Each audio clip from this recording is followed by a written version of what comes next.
বাবুরা আগেই চিঠি লিখে জানিয়েছিলেন যে ইঞ্জেকশন দিলে পরে মায়েরা প্রসবের সময় মারা যাচ্ছে, অত্যাধিক সংখ্যায় মারা যাচ্ছে। এখন তো এই মর্টালিটি রেট গোটা দেশে কমে গেছে, গোটা বিশ্বে কমেছে, গোটা দেশে কমে যাচ্ছে। কিন্তু পশ্চিমবঙ্গে হঠাৎ করে দেখা গেল যে এই এমন অক্সিটোসিন ইঞ্জেকশন রাজ্য সরকার সাপ্লাই করছে যা দিলে পরে মরে যাচ্ছে আমাদের মায়েরা, আমাদের মেয়েরা। ডাক্তার বলে চিঠি লিখে জানিয়েছে, কোনো ভূক্ষেপ নেওয়া হবে।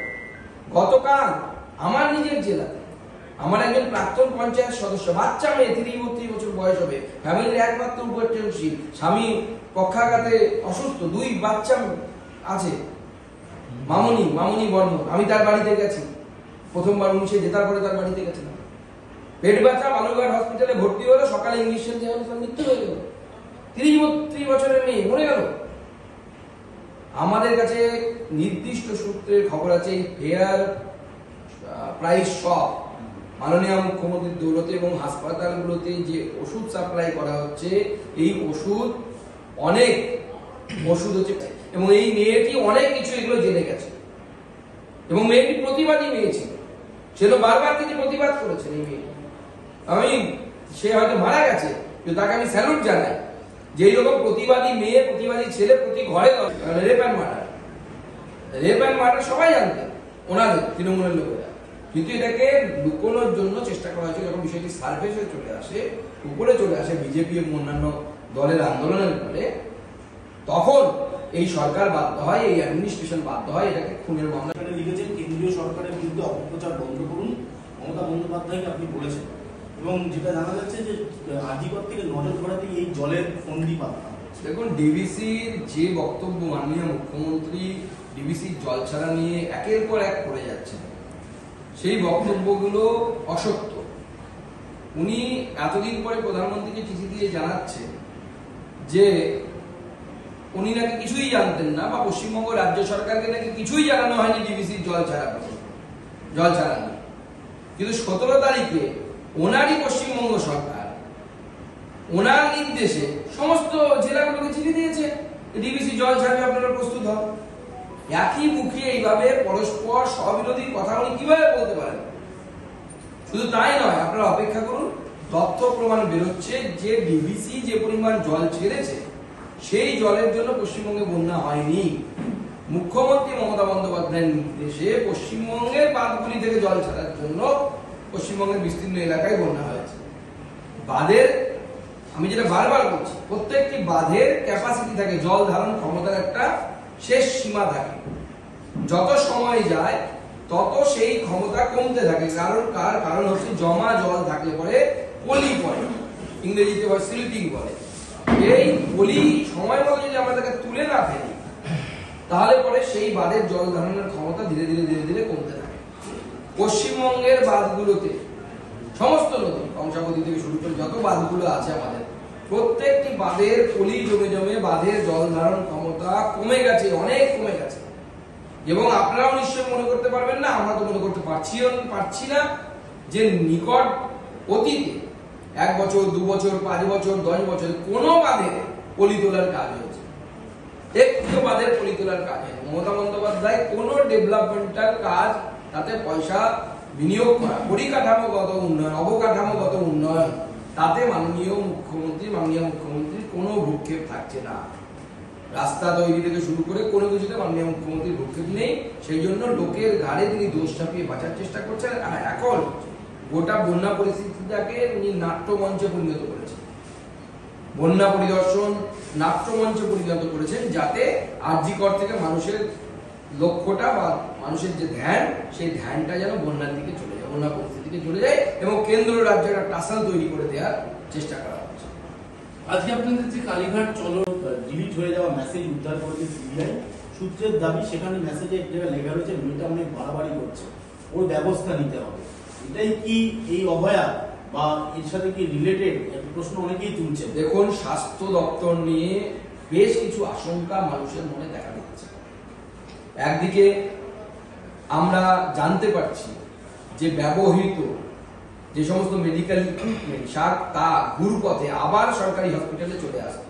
অতএব প্রচুর মানুষ, যারা গরিব মানুষ বিশেষত, যারা সরকারি হসপিটালে ভর্তি হতে বাধ্য হয়, তারা তাদের দেহে যদি কোনো মারণ রোগ ঢুকে থাকে সেই বারবার ব্যবহার করার পরে, অর্থাৎ ইনফেক্টেড যে ভায়ালস হতে পারে, সিরিঞ্জ হতে পারে, যেগুলো মেডিকেলে ব্যবহার হয়, সেগুলো আবার ব্যবহার করার জন্য কিন্তু অনেকে অসুস্থ হতে পারে। দ্বিতীয়, অক্সিটোসিন হরমোনাল ইঞ্জেকশন নিয়ে ডাক্তারবাবুরা আগেই চিঠি লিখে জানিয়েছিলেন যে ইঞ্জেকশন দিলে পরে মায়েরা প্রসবের সময় মারা যাচ্ছে, অত্যাধিক সংখ্যায় মারা যাচ্ছে। এখন তো এই মর্টালিটি রেট গোটা দেশে কমে গেছে, গোটা বিশ্বে কমেছে, গোটা দেশে কমে যাচ্ছে, কিন্তু পশ্চিমবঙ্গে হঠাৎ করে দেখা গেল যে এই এমন অক্সিটোসিন ইঞ্জেকশন রাজ্য সরকার সাপ্লাই করছে যা দিলে পরে মরে যাচ্ছে আমাদের মায়েরা, আমাদের মেয়েরা।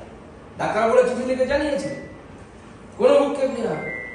গতকাল আমার নিজের জেলাতে আমার একজন প্রাক্তন পঞ্চায়েত সদস্য, বাচ্চা মেয়ে, 30-32 বছর বয়স হবে, ফ্যামিলির একমাত্র উপার্জনশীল, স্বামী পক্ষাঘাতে অসুস্থ, 2 বাচ্চা আছে, মামুনি বর্মন। আমি তার বাড়িতে গেছি, প্রথমবার 19-এ জেতার পরে তার বাড়িতে গেছিলাম। পেট ব্যথা, বালুরঘাট হসপিটালে ভর্তি হলো, সকালে ইঞ্জেকশন দেওয়া হলো, মৃত্যু হয়ে গেল। 30 বছরের মেয়ে মরে গেল। আমাদের কাছে নির্দিষ্ট সূত্রের খবর আছে, এই ফেয়ার প্রাইস শপ মাননীয় মুখ্যমন্ত্রীর দৌলতে এবং হাসপাতালগুলোতে যে ওষুধ সাপ্লাই করা হচ্ছে, এই ওষুধ অনেক ওষুধ হচ্ছে ফেক ওষুধ, অর্থাৎ তাতে কোনো সঠিক যে কেমিক্যাল থাকার কথা বা যে ওষুধ থাকার কথা সেটা নেই, শুধু ফিলিং মেটেরিয়াল থাকে, এবং তার ফলে মানুষের মৃত্যু ঘটছে। এবং মানুষ কিন্তু পশ্চিমবঙ্গের মানুষ পশ্চিমবঙ্গের স্বাস্থ্য ব্যবস্থার সম্মুখীন মানে যমরাজের সামনে দাঁড়িয়ে আছে, এবং এই মেয়েটি অনেক কিছু এগুলো জেনে গেছে, এবং মেয়েটি প্রতিবাদী মেয়ে ছিল, সে তো বারবার তিনি প্রতিবাদ করেছেন। এই মেয়ে, সে হয়তো মারা গেছে, কিন্তু তাকে আমি স্যালুট জানাই যে এইরকম প্রতিবাদী মেয়ে, প্রতিবাদী ছেলে প্রতি ঘরে দরকার, যারা এই অত্যাচারী সরকারের বিরুদ্ধে রুখে দাঁড়াবে। সাধারণ মানুষের স্বাস্থ্য নিয়ে ছেলে খেলা করছে, কালকে গরিব মানুষ হসপিটালে ভর্তি হবে, কেউ মারা যাবে না এর গ্যারান্টি নেই। সরকারি হাসপাতাল তো যমরাজ সমান হয়ে গেছে এখন মমতা বন্দ্যোপাধ্যায়। সরকারি হসপিটালে ভর্তি হওয়া মানে যমরাজের কবলে পড়া। আরজিকর কাণ্ডের কর্মসূচিতে আপনাদের পরিকল্পনা কি, অনুমতি কি রয়েছে? দেখুন, আমরা কোর্টের অনুমতি পেয়েছি 200টি চেয়ার রাখা, সেই অনুসারে আমরা করব।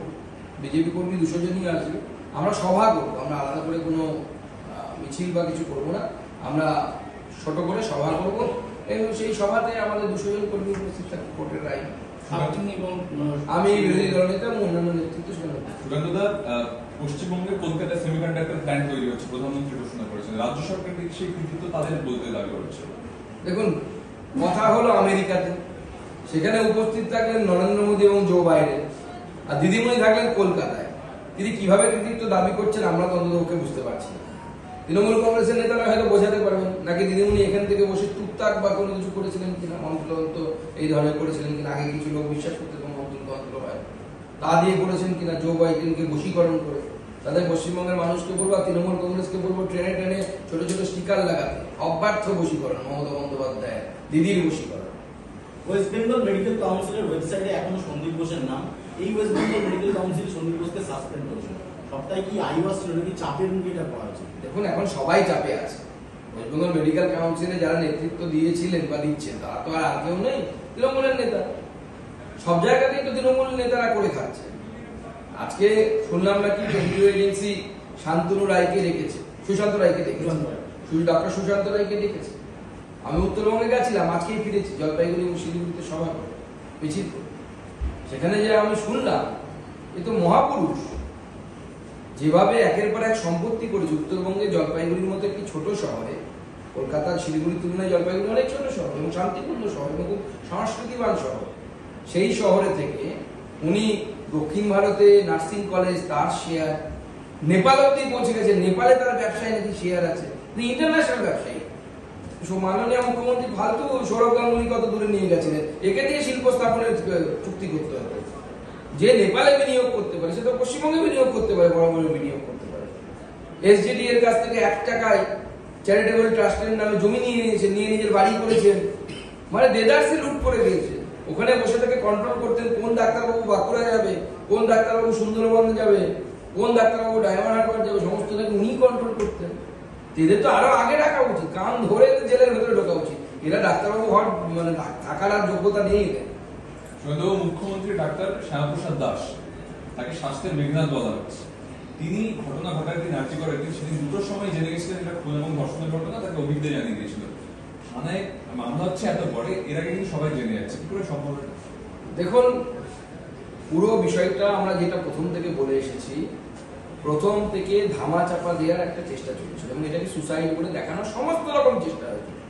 সেই জন্য বডি দেখে এসে সিপি একরকম স্টেটমেন্ট দিয়েছিলেন, ডাক্তারবাবুরা বাড়ির লোককে একরকম বলেছিলেন, হসপিটাল কর্তৃপক্ষের তরফ থেকে বাড়ির লোককে মিস ইনফরমেশন দেওয়া হয়েছিল। সেটা সবাই চেষ্টা করেছিলেন, জানতেন তো সবাই যে খুন আর রেপ অ্যান্ড মার্ডার সবাই জানতেন, ওনাদের তৃণমূলের লোকেরা। কিন্তু এটাকে লুকোনোর জন্য চেষ্টা করা হয়েছে। যখন বিষয়টি সার্ফেস হয়ে চলে আসে, উপরে চলে আসে বিজেপি এবং অন্যান্য দলের আন্দোলনের ফলে, তখন এই সরকার বাধ্য হয়, এই অ্যাডমিনিস্ট্রেশন বাধ্য হয় এটাকে খুনের মামলা রুজু করার। নচেত সমস্ত রকম চেষ্টা ছিল এটাকে বাইপাস করে বেরিয়ে যাওয়ার। এবং সেই জন্য আমরা বলছি যে এই সঞ্জয় রায় ধরা পড়লো, ফাঁসি হয়ে গেল, এতে জাস্টিস হবে না। জাস্টিস তখনই হবে যারা এই ষড়যন্ত্রের হিস্সা ছিলেন, যারা এই ষড়যন্ত্রের অংশ ছিলেন, তাদের যতক্ষণ না পর্যন্ত শাস্তি হচ্ছে। আর মূল ষড়যন্ত্রকারীর নাম হচ্ছে মাননীয় মুখ্যমন্ত্রী মমতা বন্দ্যোপাধ্যায়। তার পদত্যাগ আমরা সেই জন্য দাবি করছি। Can you believe this? क्या आप विश्वास करेंगे?